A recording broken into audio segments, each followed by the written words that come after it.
تبارك الذي بيده الملك وهو على كل شيء قدير الذي خلق الموت والحياة ليبلوكم أيكم أحسن عملا وهو العزيز الغفور. أعوذ بالله من الشيطان الرجيم. بسم الله الرحمن الرحيم. الحمد لله رب العالمين، والصلاة والسلام على سيد المرسلين وعلى آله وأزواجه وأصحابه أجمعين. أما بعد، فقد قال الله تعالى في كتابه الحكيم: أعوذ بالله من الشيطان الرجيم. بسم الله الرحمن الرحيم. وكذلك أوحينا إليك روحا من أمرنا ما كنت تدري ما الكتاب والإيمان ولكن جعلناه نورا نهدي به من نشاء من عبادنا إنك لتهدي إلى صراط مستقيم. رب اشرح لي صدري ويسر لي أمري واحلل عقدة من لساني يفقهوا قولي. صدق الله العظيم. حضرات اساتذہ کرام، طلباء عزیز اور مہمانان اعظام اور قریب و بعید سے تشریف لائے حضرات محترمین، آپ حضرات یہ جانتے ہیں کہ یہ کوئی عام جلسہ یا اجتماع نہیں ہے، بلکہ یہ ختم بخاری کی وہ مبارک تقریب ہے کہ جس کی سعادت، شرکت کی سعادت ہم سبوں کو نصیب ہو رہی ہے۔ اس مبارک مجلس کے اندر طلباء عزیز بھی شریک ہیں، نوعیتیں مختلف ہیں۔ طلباء عزیز کی ایک جماعت عرفاً طالب علمی کے دور سے نکل کر کارگاہ عمل کی طرف گامزن ہے، بابرکاب ہے۔ ظاہر ہے ان کی مسرت اور ان کی خوشی کا محور جو ہے وہ یہ ہے۔ اساتذہ کرام موجود ہیں جو اپنی سال بھر کی عرقریز محنتوں کے ثمرات دیکھنے کے لیے اور آپ لوگوں کو دعاؤں سے نوازنے کے لیے موجود ہیں۔ قریب و بعید سے تشریف لائے مہمانان کرام ہیں جو دعاؤں کی قبولیت کا یقین لیے ہوئے یہاں تشریف لائے ہیں، اور ان کا جو یقین اور ان کا یہ تیقن اور ان کی امید آرزویں جو ہے وہ بے سبب اور بے دلیل نہیں ہے، بلکہ اس کو دلیل فراہم کی حضرت امام بخاری رحمہ اللہ نے، سبب بھی بیان کیا اور دلیل بھی فراہم کی کہ اس مجلس کے بعد جو دعا ہوگی انشاءاللہ ثم انشاءاللہ ہر دعا قبول ہونے والی ہے۔ حضرت امام بخاری رحمہ اللہ کا قول ہے کہ جعلتہ بینی وبین اللہ حجۃ، کہ میں نے اپنی اس تعلیم کو، اس جامع صحیح البخاری کو اپنے اور اپنے اللہ کے درمیان حجت بنا دیا ہے۔ حجت بنانے کے معنی یہ ہے کہ مقدمہ ختم، فائل بند، معاملہ طے، گویا اللہ تعالیٰ سے معاملہ طے پا گیا۔ اس کے کچھ فکری محاسن ہیں، کچھ علمی محاسن ہیں، لیکن ایک عمومی حسن جو ہے وہ یہ ہے کہ اس کتاب کی تکمیل کے بعد جو دعا کی جاتی ہے وہ اللہ کی بارگاہ میں شرف قبولیت حاصل کرتی ہے، اور اس پر امت کا 1350 سال کا تجربہ اور ان کے مشاہدات اور ان کے تجربات اور ان کی حاضری اس پر شاہد عدل ہے۔ 1350 برس کی. اور وجہ اس کی یہ ہے کہ حضرت امام بخاری رحمہ اللہ نے اس تالیف کو جس اعتنا اور جس توجہ سے مرتب فرمایا ہے اس کی نظیر جماعت محدثین میں نہیں ملتی. عجیب و غریب معاملہ تھا. بخاری کے اندر کم و بیش 7000 احادیث ہیں جو کئی لاکھ احادیث سے منتخبات جمع کیے گئے. اگر اس میں سے مقررات کو نکال دیا جائے تو 4500 کم و بیش اتنی احادیث رہ جاتی ہیں. اور تعامل تدوین یہ ہے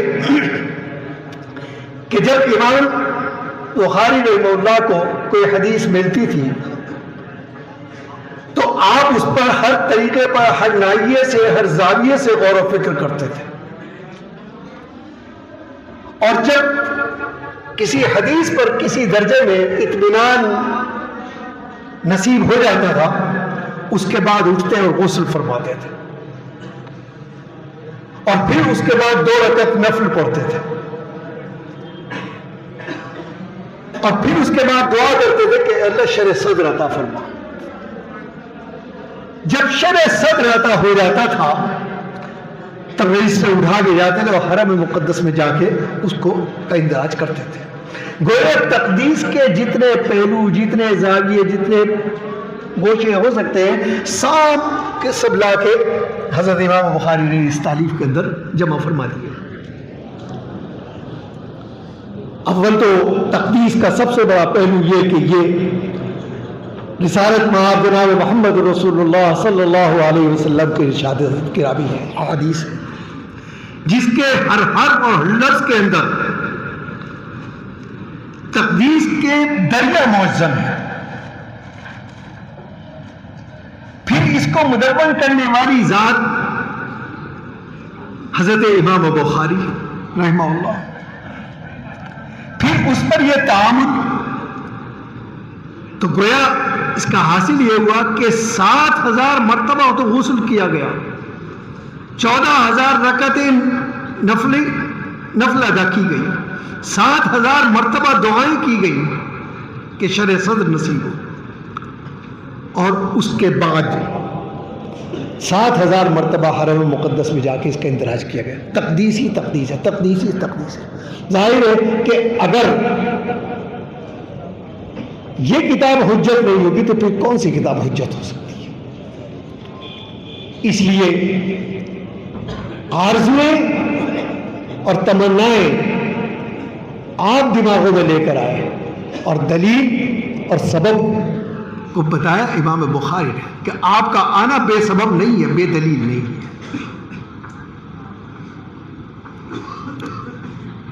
جیسا کہ آپ جانتے ہیں کہ اس تقریب کے 2 مراحل ہیں, ایک مسلسلات اور دوسرے ختم بخاری. چند اصولی گزارشات ہیں, اس کے تعلق سے میں کچھ باتیں آپ کے سامنے عرض کروں گا. پھر انشاءاللہ آپ آخری حدیث حضرت شیخ الحدیث دعوت برکاتہم یہاں پر تشریف فرمائیں, آپ ان کے سامنے تلاوت کریں گے اور آخری درس ہوگا.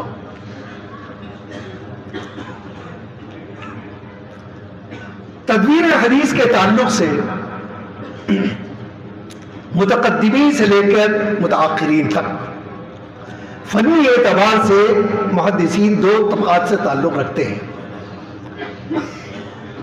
ایک طبقہ وہ ہے کہ جس نے اپنی تعلیف کے لیے کارگاہ عمل سنن کو قرار دیا اور اس پر محنت کی اور سنن مرتب کی.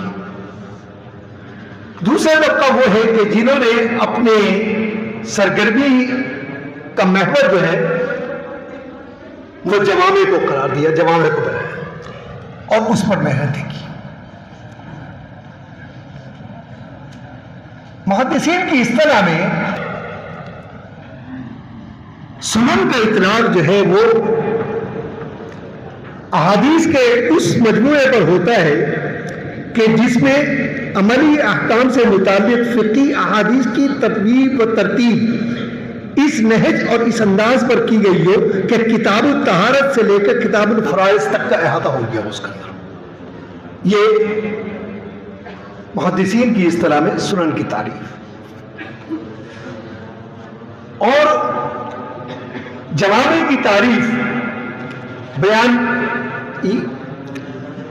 کہ اس میں 8 ابواب شامل ہیں. تو وہ جوامع کہلاتے ہیں. عقائد و احکام ہے، سیر و آداب ہے، تفسیر و مناقب ہے اور اشراط و فتن ہے. یہ 8 ابواب گویا یہ پوری تقسیم. دونوں طبقات کے پاس اپنے اپنے دلائل موجود ہیں. ابتدائی تدوین کا ابتدائی دور جو ہے اس میں ایک ضابطہ، ایک اصول، ایک قاعدہ معین ہو گیا تھا یا معین کر دیا گیا تھا کہ سنن کا آغاز جو ہے وہ کتاب الطہارت سے ہوتا ہے اور جوامع کا آغاز جو ہے وہ کتاب الایمان سے ہوتا ہے. دونوں طبقات اپنی اپنی توجیحات بیان کرتے ہیں اور اپنی دلائل ان کے پاس موجود ہیں. اصحاب سنن دلیل یہ بیان کرتے ہیں کہ تمام احکام شریعت کا اصل ماخذ اور مرجع جو ہے وہ قرآن کریم ہے. اور قرآن کریم خود ناطق ہے، لا یمسہ الا المطہرون. گویا قرآن کو مس کرنا، یہ قرآن کو چھونے کے لیے آدمی کا پاک ہونا جو ہے وہ شرط لازم ہے. اس کے علاوہ بھی قرآن کریم میں مختلف مواقع پر جاری مضمون کے سیاق و سباق کے اعتبار سے طہارت اور نظافت کے بارے میں آیات آئی ہیں. وہ ترغیبی آیات ہیں، جیسے ان اللہ یحب التوابین و یحب المتطہرین وثیابک فطہر. رسالت مآب جناب محمد رسول اللہ صلی اللہ علیہ وسلم نے صحابہ کرام کی تربیت میں خاص طور پر نظافت اور پاکیزگی کو ایک موضوع کے طور پر بیان کیا اور مختلف انداز سے مختلف مواقع پر اس کی ترغیب پیدا کی ان کے اندر کہ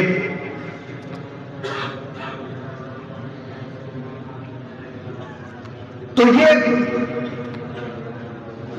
اصحاب سنن کا کہنا یہ ہے کہ قرآن اور حدیث میں یہ ترغیبی احادیث اور ترغیبی آیات اور احادیث جو ہیں یہ ثابت کرتی ہیں کہ طہارت جو ہے وہ ایمان پر مقدم ہے. آپ ادھر متوجہ رہیے، ادھر دے گا تو چل جائیے کہ طہارت جو ہے وہ ایمان پر مقدم ہے. یہ اصحاب سنن کی دلیل ہے. اصحاب جوامع اپنی دلیل پیش کرتے ہیں. ان الذین آمنوا وعملوا الصالحات کہ قرآن کریم میں جہاں جہاں بھی ایمان اور عمل کا مجموعی طور پر تذکرہ آیا ہے وہاں ایمان مقدم ہے اور عمل مؤخر ہے. کہ عمل وہ ایمان جو ہے عمل کے لیے موقوف علیہ ہے. عمل کتنا بھی عظیم ہو، کتنا بھی بڑا ہو، کتنا بھی اعلیٰ ہو، کتنا بھی عرفہ ہو، کتنا بھی منفعت بخش ہو، لیکن اگر اس کا مدار ایمان پر نہیں ہے تو بارگاہ رب میں اس کی کوئی قیمت، کوئی وقت نہیں. بڑے بڑے کام ہوئے. یہ دوسری بات ہے کہ اللہ کی صفت عدل جو ہے وہ لوگ کہ جنہوں نے بڑے کام انجام دیے ہیں لیکن اس کا مدار کیونکہ ایمان پر نہیں ہے تو دنیا کے اندر اس کا صلہ دیا گیا. سو اللہ کی صفت عدل ہے. 20ویں صدی کے اوائل میں ایک مستشرق گزرے ہیں, ان کا نام ہے جیفری وین سینک, جنہوں نے تقریباً 36 سال لبنان میں گزارے ہیں اور عربی زبان پر اہل زبان کی طرح سے عبور تھا, اور ایسے ہی فارسی زبان پر, کیونکہ ان کا موضوع قرآن اور حدیث تھا, ان کی تحقیق کا موضوع. انہوں نے ایک بڑا عظیم الشان کام انجام دیا, اور وہ کام یہ کہ سب سے پہلے انہوں نے احادیث اور قرآن کریم کا اشاریہ بنایا, انڈیکس بنائی, اور انڈیکس اس انداز سے بنائی کہ مثلا حدیث کا کوئی لفظ شروع کا, بیچ کا, آخر کا کوئی بھی لفظ یاد ہے تو اس لفظ کے ذریعے سے وہ حروف تہجی کے اعتبار سے اس طرح سے ترتیب دی کہ آپ اصل حدیث تک پہنچ جاتے ہیں. 8 جلدوں میں, بڑی ضخیم جلدوں میں. اسی طرح سے قرآن کریم کا حدیث کا جو ہے المعجم المفارس للفاظ الاحادیث النبوی, اور قرآن کریم کا المعجم المفارس للفاظ القرآن. علمی دنیا کے اندر اس کی بڑی پذیرائی ہوئی, بہت مقبول ہوئی, منفعات بھی بہت ہوئی, لیکن کیونکہ اس کا مدار ایمان پر نہیں ہے لہذا بارگاہ رب میں اس کی کوئی قیمت نہیں ہے. تو یہ کہ کام کتنا بھی بڑا ہو, کتنا بھی اہم ہو, کتنا بھی منفعت بخش ہو, لیکن اس کا ایمان پر مدار ہونا جو ہے وہ قبولیت کی دلیل ہے. حضرت امام بخاری رحمہ اللہ کو ذات جل مجدہ نے ذہانت, ذکاوت, فہم و فراست, اہلیت, لیاقت, قابلیت, بصیرت کے ایسے اعلیٰ اوصاف عطا فرمائے تھے کہ ان کے امتیازات اور ان کے اختصاصات جو ہیں وہ ضرب المثل ہیں. اور یہی وجہ ہے کہ جماعت محدثین میں جو مقام عظمت, جو مقام رفعت امام بخاری کو حاصل ہے وہ کسی کو حاصل نہیں ہے. اور بارگاہ رب میں ان کی تعریف الجامع الصحیح البخاری کو جو مہر قبولیت لگی, اصح الکتب بعد کتاب اللہ, وہ قیامت تک کے لیے لگی. وہ ان کی تعریف کی مقام عظمت ہے. قیام مصنف بھی جلیل القدر ہے اور ان کی تصنیف بھی جلیل القدر ہے. ان کے اپنے کچھ تفردات ہیں.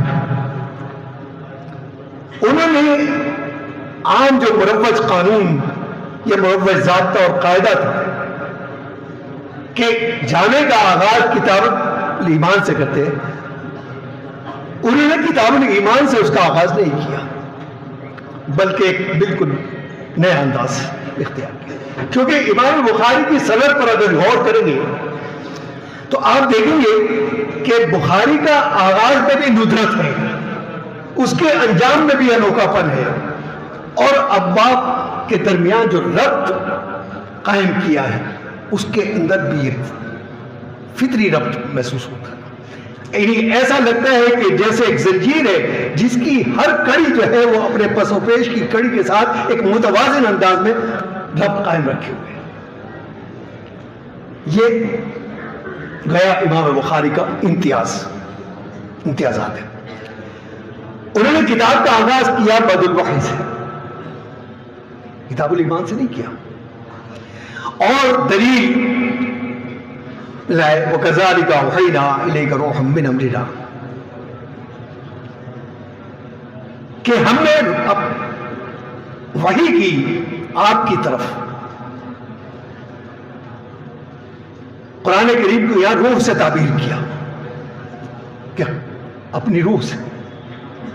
ما كنت تدري ما الكتاب ولا الایمان.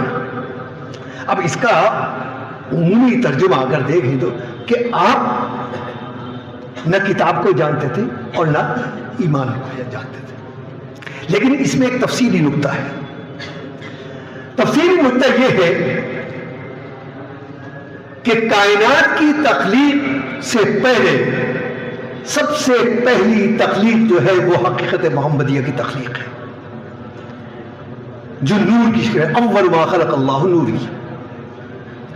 اگرچہ بعض محدثین نے اس کے میں کلام کیا ہے، لیکن حدیث بالمعنی کے طور پر اس کو تو محدثین نے ذکر کیا، اس لیے کہ اس سے مماثل مفہوم کی احادیث دوسری موجود ہے. تو جو آپ کو نور کی شکل میں جو تخلیق کیا گیا، ظاہر ہے وہ کوئی نور مادی نور نہیں ہے، وہ معنوی نور ہے. اور معنوی انوارات میں بھی سب سے اعلیٰ ترین درجے کا جو نور ہے وہ نور علم ہے. گویا آپ کی حقیقت کو علم کے اندر گوندھ دیا گیا، علم اور ایمان کے اندر، جس کا حاصل یہ کہ آپ کی فطرت اور سرشت کے اندر علم اور ایمان جو ہے وہ خفتہ اور خوابیدہ کیفیت کے اندر پہلے سے موجود ہے. اور اس کی دلیل یہ ہے کہ عہد الست میں جب اللہ تعالیٰ نے تمام بنی نوع انسانی سے اقرار ربوبیت لیا، الست بربکم، تو سب سے پہلے روح محمد صلی اللہ علیہ وسلم گویا ہوئی بلا، بے شک آپ ہمارے رب ہیں. تو یہ اس کے اثرات تھے کہ جو آپ کی سرشت کے اندر علم اور ایمان کو خوابیدہ حالت میں رکھا گیا تھا. یا ایسے ہی آپ نے فرمایا کہ کل مولود یولد علی الفطرۃ فابواہ یحودانہ وینصرانہ ویمجسانہ، کہ ہر پیدا ہونے والا بچہ جو ہے وہ فطرت پر پیدا ہوتا ہے، یعنی فطرت اسلام پر پیدا ہوتا ہے. پھر ماں باپ اور گرد و پیش کا ماحول جو ہے وہ اس کو دوسری طرف لے جاتا ہے. تو جب تمام بنی نوع انسانی کے بچے اس فطرت پر جو یہ نبی کریم علیہ الصلوۃ والسلام، تو وہ تو سب سے زیادہ اعلیٰ اور سب سے زیادہ عرف تو بدرجہ اولا آپ کے اندر وہ چیزیں موجود تھیں. پھر آپ کے سیرت طیبہ کا مطالعہ کریں تو بچپن میں جس طریقے سے آپ کی حفاظت کی گئی، آپ کی فطرت کی، آپ کی سرشت کی، وہ سب اس بات کی. تو ما کنت تدری ما الکتاب ولا الایمان، یعنی وہ خوابیدہ حالت میں تھی، وحی نے آ کے اس کو آپ کے قلب مبارک پر مشرح اور مفصل کر دیا ہے. گویا وہ جزیات ہو گئے، اور پھر وہ جزیات جو ہے وہ منعکس ہو کر امت تک پہنچے ہیں آپ کے قلب سے.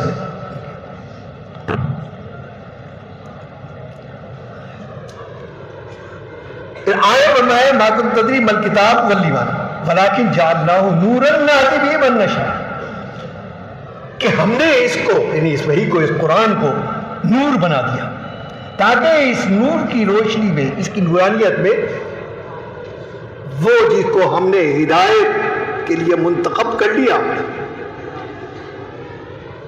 وہ راہ مستقیم پا سکے. گویا یہ واضح ہو گئی بات کہ کار رسالت میں جہود ہے، مسائل ہے، جدوجہد ہے، لیکن جہاں تک ہدایت کا معاملہ ہے وہ ہدایت اللہ نے اپنے ہاتھ میں رکھی ہے. دوسری جگہ بڑی صراحت سے انک لا تہدی من احببت ولکن اللہ یہدی من یشاء، اگر آپ چاہیں کہ کسی کو ہدایت اس میں ہدایت کے 3 نمونے ہمارے سامنے آتے ہیں، جس کو سورہ ملک میں لو کنا نسمع او نعقل ما كنا فی اصحاب السعیر، اگرچہ سیاق و سباق کے اعتبار سے یہ اہل جہنم کہہ رہے ہیں، لیکن اس میں ایک تفسیری نکتہ جو ہے وہ یہ ہے کہ ایک ہے لو کنا نسمع، یہ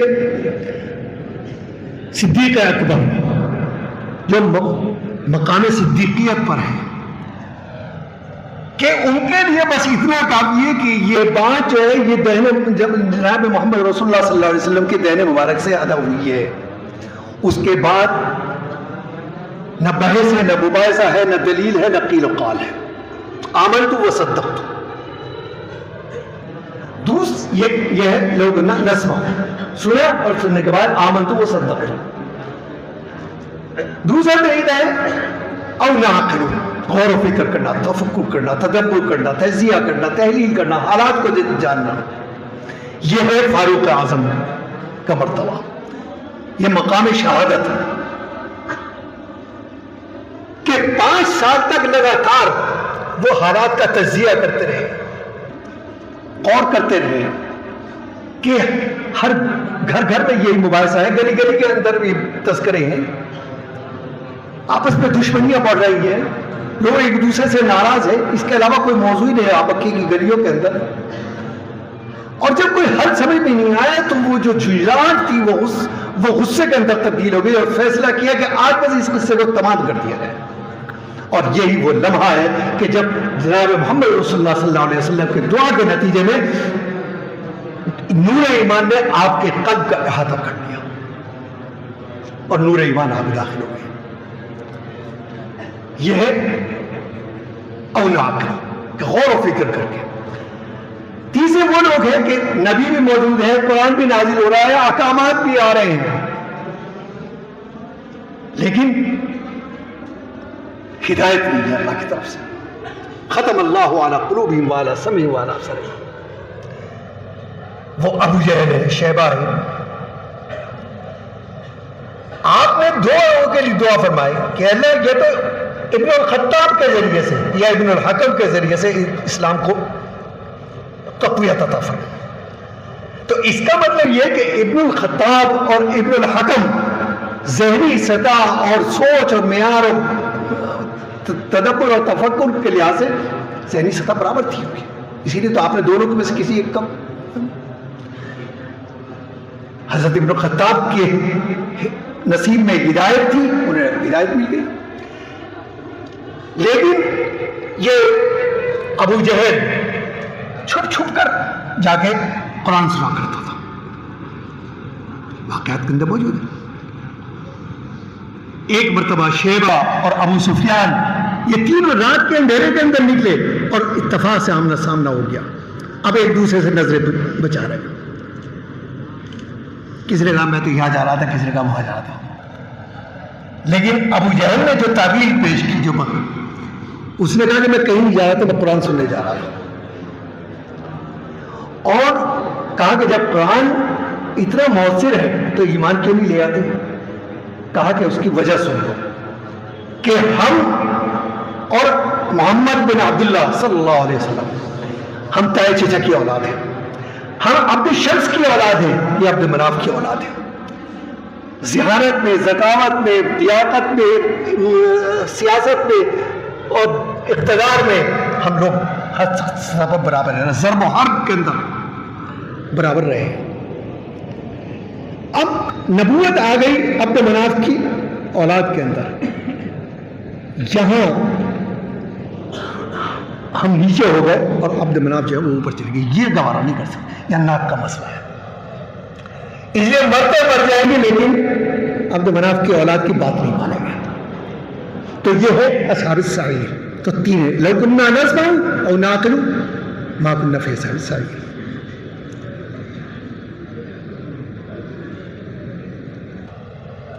تو امام بخاری رحمہ اللہ نے کہ سب سے پہلے مادہ شریعت اور مادہ شریعت کو بیان کیا کہ یہ ایمان پر مقدم ہے.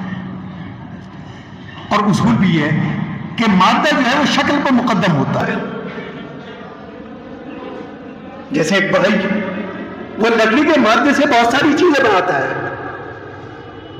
وہ میز بھی بنا رہا ہے، کرسی بھی بنا رہا ہے، صوفہ بھی بنا رہا ہے، بیڈ بھی بنا رہا ہے، لیکن لکڑی کا مادہ ہے وہی تو گم ہوا رہا ہے. تو یہی مادہ شریعت ہے جو تمام ابواب کے اندر شکل بدل کے آ رہا ہے. شکل بدل گئی، حکم بدل گیا. ظاہر ہے کہ صوفے سے آپ بیڈ کا کام نہیں لے سکتے، بیڈ سے الماری کا کام نہیں لے سکتے، الماری سے میز کا کام نہیں لے سکتے. جب کام بدلا، نام بدلا، حکم بدل گیا. اسی طرح سے شریعت کے اندر ہے کہ تو یہی مادہ شریعت ہے. دوسری چیز یہ کہ آپ امام بخاری کی جو سند تو بعد الوحی سے اس کا آغاز کیا اور ترجمۃ الباب کے اندر دیا ہے کئی فکان بدر وحی الی رسول اللہ صلی اللہ علیہ وسلم.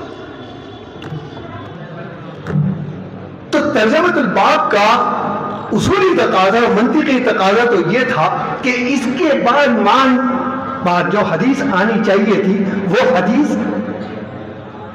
وحی کے کسی شعبے سے آنی چاہیے تھی. لیکن وحی کون سی لائے؟ انما الاعمال بالنیات. سوال یہ کہ وحی میں اور نیت کے اندر ربط اور نسبت کیا ہے؟ اس نسبت کو بھی حضرت امام رحمہ اللہ نے بیان کی کہ وحی جو ہے وہ دین کا نقطۂ آغاز ہے.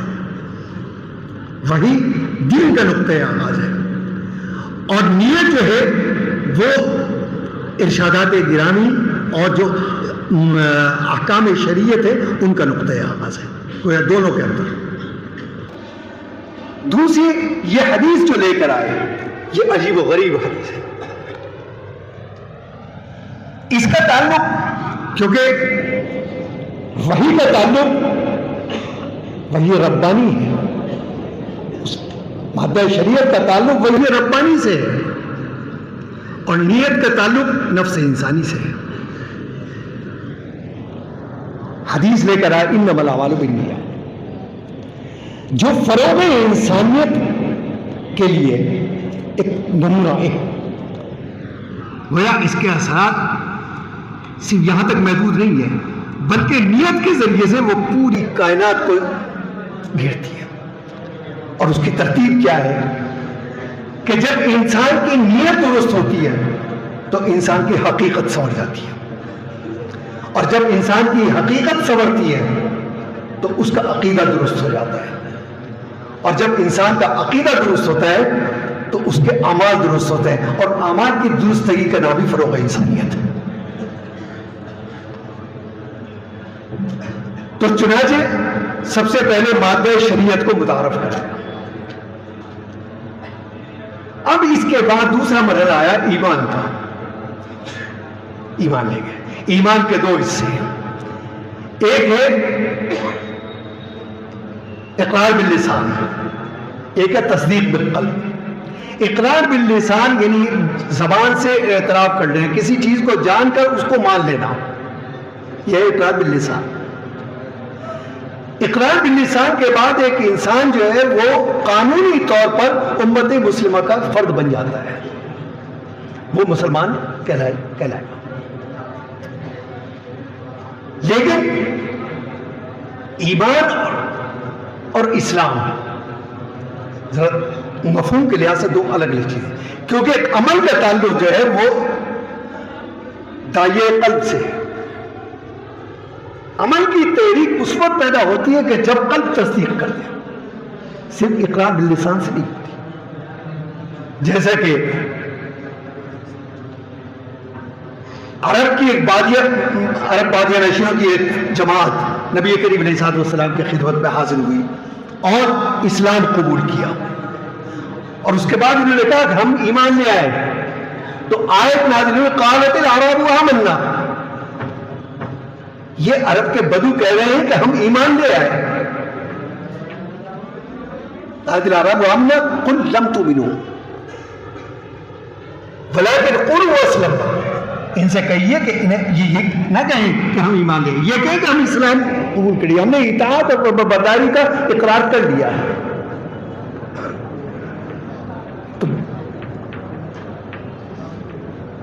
لم تؤمنوا ولكن قولوا اسلمنا ولما يدخل الايمان في قلوبكم لا يلدكم من اعمالكم شيئا. جب ایمان تمہارے دلوں کے اندر داخل ہو جائے گا تب عمل کی تحریک پیدا ہوگی اور جب عمل سے گزر جاؤ گے تب تم مومن کہلاؤ گے. تو گویا یہاں پر ایک سمجھیے کہ قاعدہ معین ہو گیا کہ اگر صرف اقرار باللسان تک ہے تو وہ کہلائے گا مسلمان, اور مومن کہلانے کے لیے اس عمل سے گزرنا وہ ضروری اور لازمی ہے. چنانچہ ایمان کے بعد جب ایمان قبول کر لیا, اسلام قبول کر لیا, ایمان تصدیق بالقلب سے ہو گیا، تحریک پیدا ہو گئی، عمل سے گزر گئے، اب ہمارے اوپر کچھ ذمہ داریاں عائد ہوئی۔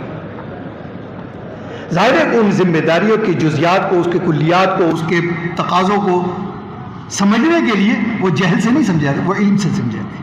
اب امام بخاری لاتے ہیں کتاب العلم، اس کے بعد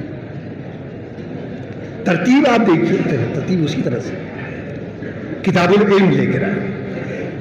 علم کیا ہے؟ علم کی خاصیات کے اندر ہے تحقیق، جستجو، حقیقت تک رسائی، ایک طلب، ایک منزل تک پہنچنا۔ اور علم کی خاصیات کے اندر ہے معرفت نفس، کہ میں کیا ہوں،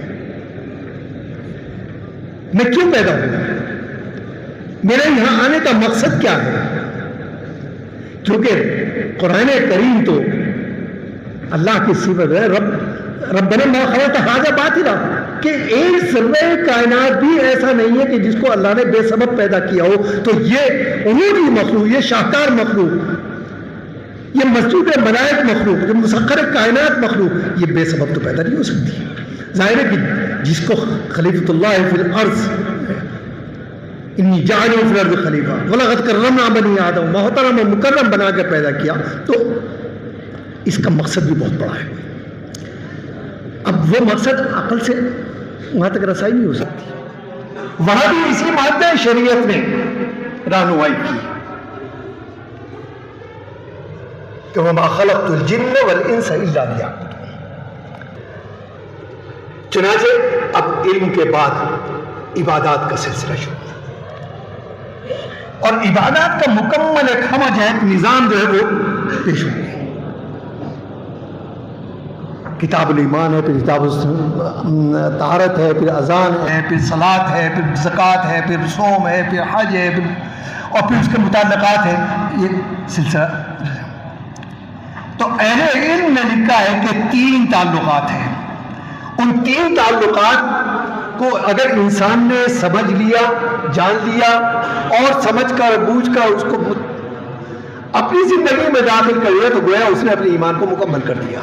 ایک ہے تعلق مع اللہ، دوسرا ہے تعلق مع الخلق، اور تیسرا ہے تعلق مع النفس۔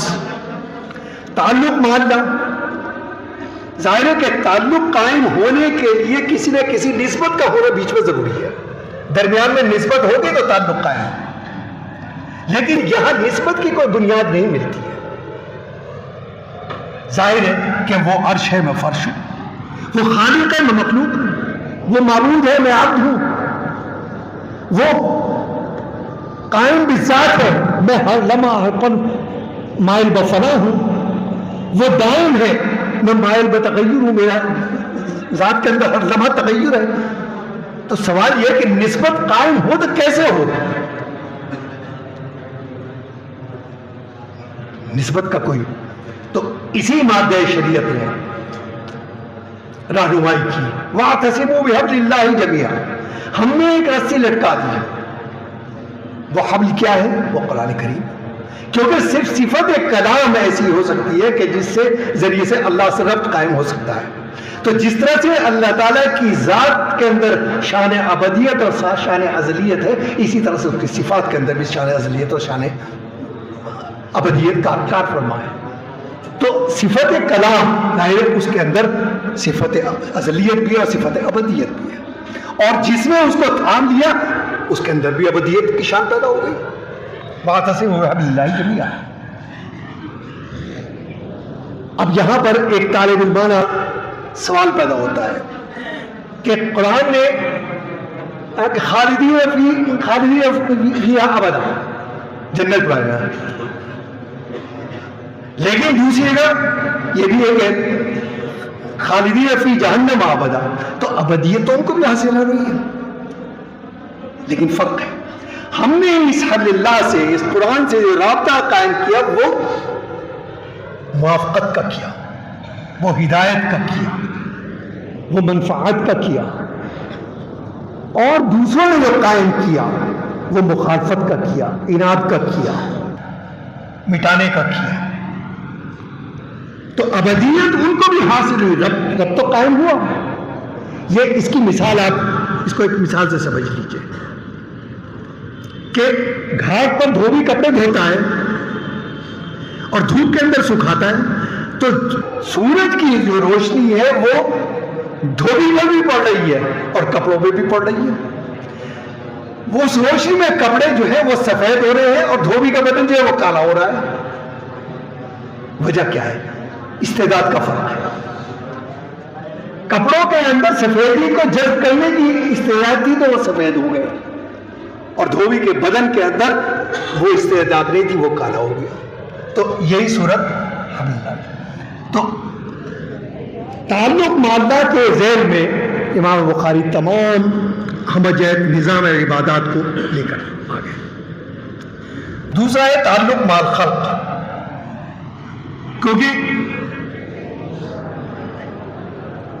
اجتماعیت جو ہے وہ ہماری فطرت کا حصہ ہے کہ ہم اپنی نوع اور جنس سے علیحدہ ہو کے رہ ہی نہیں سکتے، ممکن ہی نہیں ہے کہ ہم اس سے علیحدہ ہو جائیں، کیونکہ اگر کسی کو علیحدہ کر دیا جائے جیسا کہ سزا کے طور پر قید تنہائی دے دی جاتی ہے تو وہ چند دن میں اس کے اعصاب متاثر ہو کے پاگل ہو جاتا ہے۔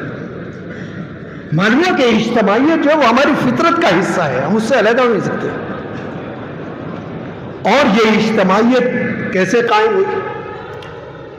یہ ایک مرد اور ایک عورت سے قائم ہوئی۔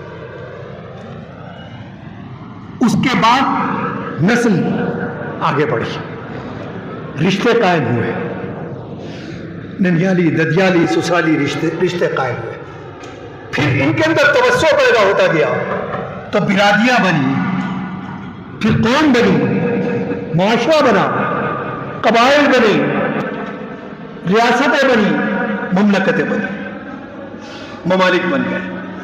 گویا وہ رشتہ، وہ اجتماعیت کہ جو ایک مرد اور ایک عورت سے چلی تھی وہ پھیل کر پوری دنیا کو اس نے احاطہ کر لیا۔ یا ایھا الناس انا خلقناکم من ذکر و انثی وجعلناکم شعوبا وقبائل لتعارفوا۔ تو اجتماعیت، ظاہر ہے کہ اجتماعیت کا منطقی تقاضا یہ ہے کہ ہمارے درمیان معاملات ہوں۔ اب امام بخاری معاملات،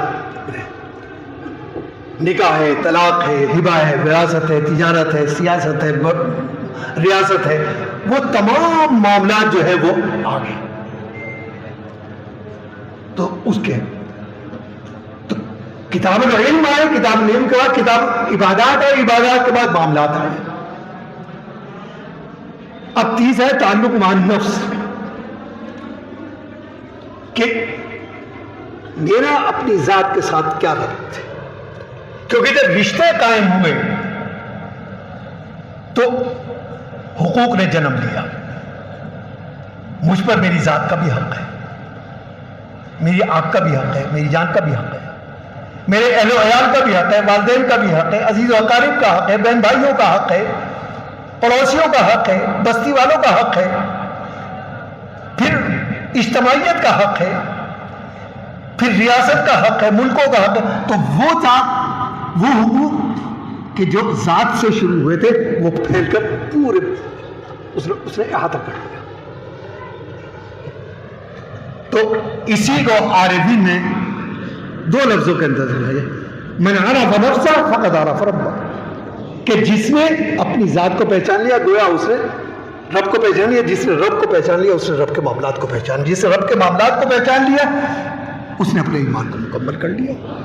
تو تین تعلقات ہیں، تعلق مع اللہ، تعلق مع خلق اور تعلق مع النفس، جس نے ان کو اپنی زندگی کے اندر داخل کیا۔ تعلق مع اللہ کے ذریعے سے اس نے عبادات کو درست کر لیا، تعلق مع الخلق کے ذریعے سے اس نے معاملات نمٹا لیے، اور تعلق مع النفس کے ذریعے سے حقوق ادا ہو گئے۔ اور یہی تین چیزیں، لیکن بات ابھی یہاں بھی ختم نہیں ہوتی۔ ہر طرف فتنہ ہے، ہر طرف فساد ہے، ہر طرف مزاحم طاقتیں ہیں، کیونکہ عہد الست میں ملائکہ کا آدم علیہ السلام کو سجدہ کرنا اس بات کا اشتہار، یہ اس بات کا اعلان تھا کہ زمین پر ہم اپنا خلیفہ بھیج رہے ہیں جو مسخر کائنات ہے، جس کو اختیارات بھی دیے جا رہے ہیں، اور ابلیس کا سجدے سے انکار نہ کرنا یہ اس بات کا اعلان تھا کہ بہت ساری مزاحم طاقتیں، مخالف طاقتیں جو ہے وہ آپ کے سد راہ بننے والی ہیں، ماں جد و جہد کرنی ہے، ایسا نہیں ہے۔ تو لہذا اب ہر طرف جب فتنہ ہے، ہر طرف فساد ہے، طاقتیں مزاحم ہیں، مخالف طاقتیں پاؤں روک رہی ہیں، تو اب مغازی کو لے کر آئے کہ جد و جہد کیسے کرنی ہے، کس طرح سے آگے بڑھنا ہے۔ اور یہ بھی نفس ذات سے شروع ہوا۔ آپ کے نفس کے اندر دو قوتیں رکھی، ایک مثبت قوت ہے، ایک منفی قوت ہے۔ نفس منفی قوت ہے، وما ابرئ نفسی ان النفس لامارۃ بالسوء، وہ برائی کی طرف لے گئی ہے۔ اور ضمیر جو ہے وہ مثبت قوت ہے کہ جو آپ کو روکے گا کہ یہ غلط ہے، مت جاؤ۔ تو حکم یہ ہے کہ نفس کو کمزور کرو اور ضمیر کو بیدار رکھو۔ تو گویا یہاں پر جد و جہد اور مغازی کے ابواب لے کر آئے۔ ظاہر ہے کہ کسی چیز کو عمل درآمد کرنے کے لیے کسی نظیر کا ہونا، کسی مثال کا ہونا، کسی چیز کا ہونا سامنے ضروری ہے کہ یہ ہے منزل۔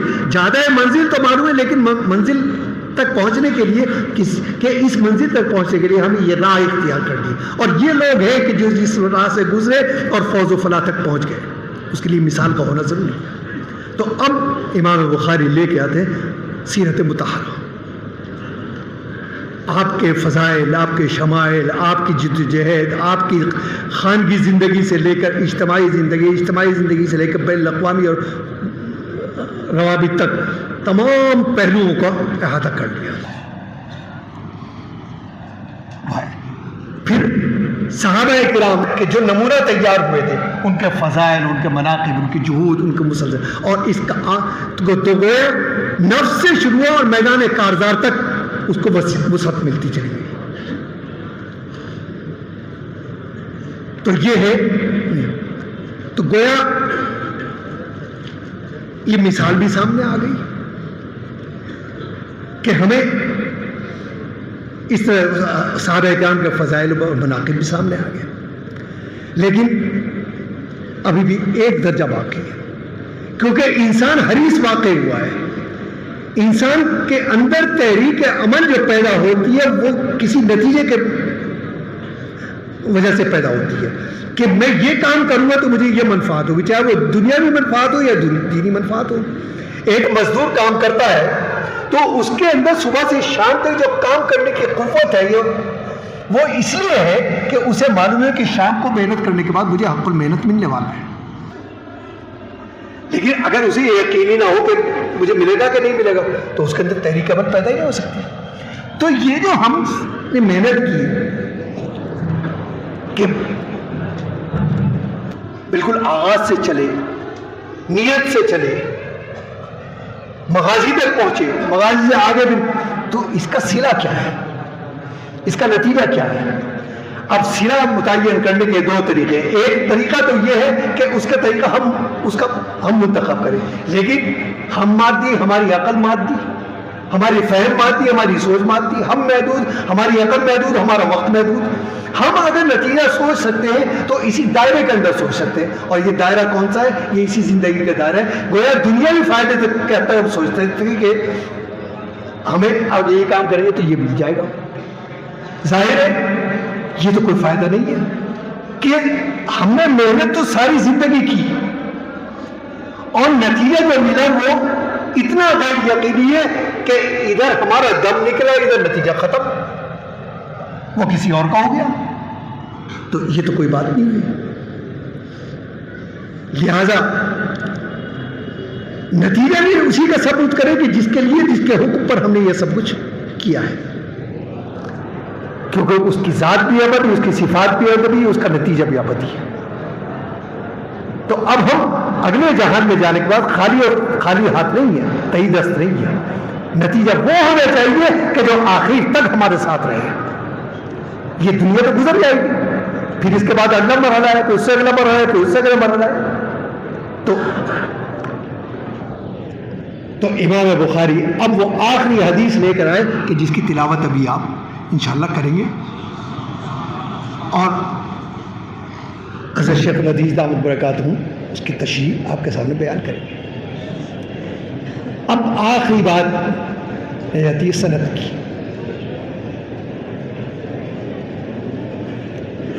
فن اسماء الرجال جس کو فن روایت بھی کہا جاتا ہے، یہ دنیا کا عجیب و غریب اور منفرد فن ہے۔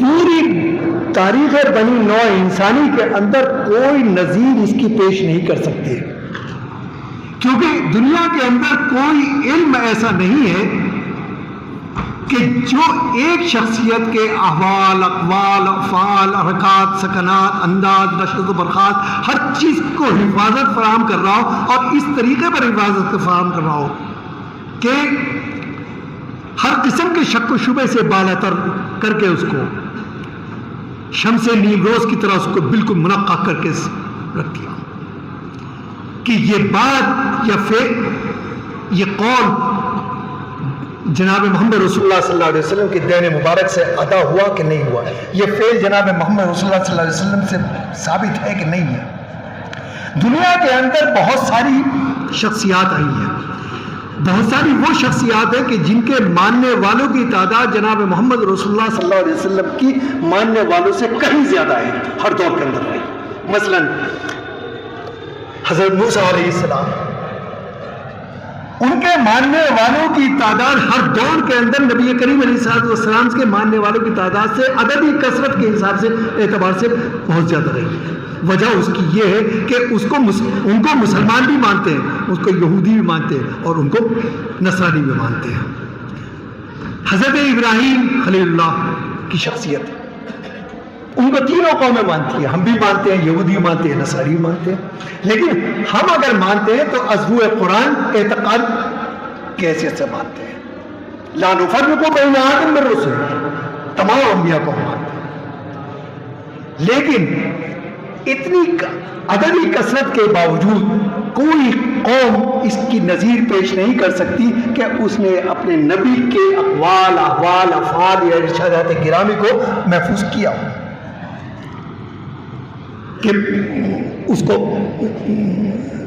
اگر عیسائیوں سے پوچھا جائے کہ تمہاری 2500 سال کی تاریخ ہے، اس 2500 سال کے اندر تم یہ پیش کرو کہ حضرت عیسیٰ علیہ السلام کے اقوال یا ان کو اقوال جمع کرنے والی تعداد کتنی ہے، تو بمشکل اول تو یہ سوال ہی ان کی سمجھ میں نہیں آئے گا، لیکن بمشکل تمام اگر وہ 100 تو 150 سے آگے نہیں جائے گا، اور اقوال وہ بھی جس کی سند نہیں ہے، وہ حدیث کی طرح سے شمس نیم روز میں منور نہیں ہے، حدیث کی طرح سے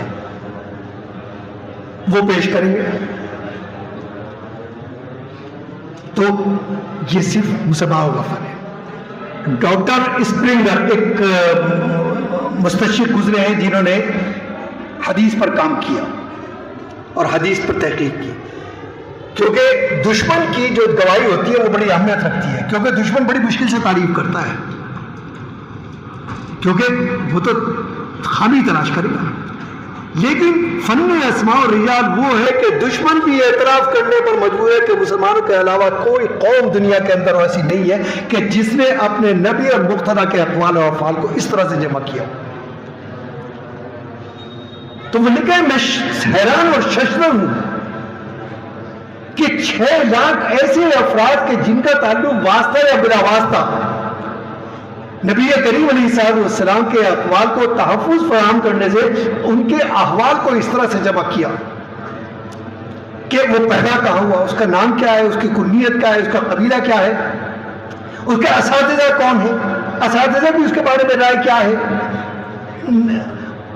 تلامذہ کون ہے، تلامذہ کی رائے کیا ہے، معاشرے کے اندر اس کا مقام کیا ہے، ان کی معاصرین کی رائے کیا ہے، اس کا حفظ، اس کی امانت، اس کی دیانت کیا ہے، جس راوی سے وہ روایت کر رہا ہے اس کے اور اس کے درمیان زمانی یا مکانی فاصلہ کتنا ہے تاکہ ملاقات کا امکان یا عدم امکان کی کیفیت معلوم ہو۔ تو اتنی معلومات فراہم کر لینا اور 6 لاکھ 5-6 لاکھ افراد کی یہ معمولی کارنامہ نہیں ہے۔ حضرت سفیان ثوری جو تبع تابعین میں بڑے جلیل القدر عالم گزرے ہیں، یحییٰ بن معین ان کو امیر المؤمنین الحدیث کے نام سے ان لقب سے یاد کرتے ہیں. وہ کہتے ہیں کہ جب تب تابعین کا دور آ گیا اور نبی کریم علیہ السلام کی وفات کو ایک وقت گزر گیا تو صحابہ اکرام کا دور آیا, ان کے اندر وہی تقوی کا وہی اعلیٰ ترین معیار, پھر تابعین کے اندر تقوی کا وہی معیار. تب تابعین میں آ کے فاصلہ ہونے کی وجہ سے تقوی کے معیار میں تھوڑا سی کمی واقع ہوئی, کیونکہ آفات اور آفات الآفات کا دور شروع ہو چکا ہے. تو فرماتے ہیں کہ ہم نے تاریخ کا ہتھیار استعمال کیا. تاریخ کا ہتھیار کس طرح سے؟ گویا یہ سمجھیے کہ فن اسماء الرجال کی خشت اساس ہے. بات ہے کہ ایک راوی آیا, ہم سے روایت بیان کی اس نے کہ نبی کریم علیہ السلام نے ایسا فرمایا. ہم نے ان سے پوچھا کہ روایت تم نے کس سے سنی؟ کہ فلاں تابعی سے سنی. کہ کہاں سنی؟ کہ آرمینیا میں سنی. کس سن میں سنی؟ کہ 108 ہجری میں سنی. کہا کہ یہ تو تم جھوٹ بول رہے ہو, یہ تمہیں التباس ہو رہا ہے, شک ہو رہا ہے, یا دانستہ جھوٹ بول رہے ہو. اس لیے کہ ان تابعی کا انتقال جو ہے وہ 104 ہجری کے اندر ہو چکا. دوسرے آرمینیا جانا ان کا ثابت نہیں ہے, یہ محاذ جنگ پہ جو گئے تھے وہ اس پہ روم پہ گئے تھے. تو اس طرح سے پھر یہی نہیں بلکہ اقوال اور افعال ہی کو نہیں, صرف حدیث کے متون کو ہی نہیں بلکہ آپ کی معمولی اور غیر معمولی ایک ادا کو محفوظ کیا گیا. حکیم الاسلام حضرت احمد صاحب نور اللہ مرقدہ فرماتے ہیں کہ ہم نے مشکات شریف جو ہے اپنے والد حضرت مولانا محمد احمد صاحب نور اللہ مرقدہ سے پڑھی. جب حدیث نوحہ پر آئے تو اس کی کیفیت بیان کی اور انہوں نے کہا کہ زمانے جاہلیت کے اندر دستور اور قاعدہ یہ تھا کہ جو لوگ بڑے لوگ ہوا کرتے تھے وہ وصیت کر کے جایا کرتے تھے کہ ہمارے مرنے کے بعد ہمیں اتنے دن رویا جائے. اب وہ حسب حیثیت ہوتا تھا, کسی نے ہفتہ, کسی نے مہینہ, کسی نے سال, کسی نے 2 سال, اور اتنی رونے والیاں ہونی چاہیے. اب ظاہر ہے کہ کس کے آنکھ میں اتنے آنسو رکھے کہ وہ روتا رہے گا. تو اس کے لیے کیا ہوتا تھا کہ اس کے لیے مخصوص عورتیں تھیں جو جن کا سمجھیے ایک طرح سے تجارت تھی. اور ویسے بھی عورتوں کو رونے میں بڑا ملکہ حاصل ہوتا ہے, ادھر ارادہ کہ ادھر پٹ پٹ پٹ پٹ آنسو گرنے شروع ہوئے. لیکن تو چنانچہ یہ قاعدہ یہ ہوتا تھا کہ یہ لوگ, یہ عورتیں آتی تھی 5-10 جیسے جتنی بھی, اور وہ ساری اسی گھر میں رہ رہی ہیں, کھا رہی ہیں, پی رہی, سیر ہنسنا بولنا سب کچھ ہو رہا ہے. اور جہاں دیکھا انہوں نے کوئی تعزیت کے لیے آیا, کوئی مہمان ہوا آیا, ساری سر جوڑ کر بیٹھ گئی اور مرنے والے کے فضائل بیان کیے. وہ تو پہاڑ تھا, وہ تو سمندر تھا, وہ تو پتھر تھا, وہ تو شیر تھا, وہ تو بھیڑیا تھا, اس کے فضائل بیان کیے اور راہ راہ راہ راہ راہ راہ کر کے رونے شروع کر دیے. حضرت حکیم الاسلام فرماتے ہیں کہ ہمیں یہ خیال پیدا ہوا کہ جب یہ پوری کیفیت بیان کر دی تو اب اس آواز کو نکالنے کی ضرورت کیا تھی کہ راہ راہ راہ راہ کر کے رو رہی. ظاہر ہے کسی نہ کسی طرح تو روئے گا انسان.